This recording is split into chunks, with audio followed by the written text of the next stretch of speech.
habas na pinaulanan na ng mura ni Vice President Sara Duterte ang First Lady na si Liza Araneta Marcos matapos malaman na ito ang nasa likod ng ilang panggigipit sa kanya at sa kanyang opisina.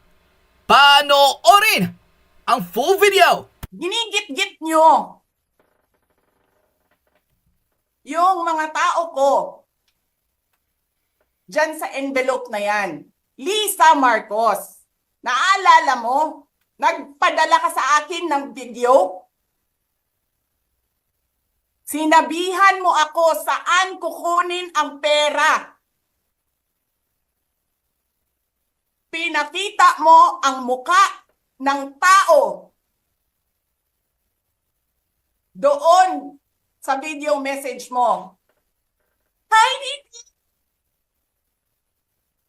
This is she's been working with us for the longest time. We trust her. You sent me written instructions about money. Millions a month. Anong nakalagay doon sa envelope? DepEd. Anong ginawa ko? Binigay ko sa DepEd.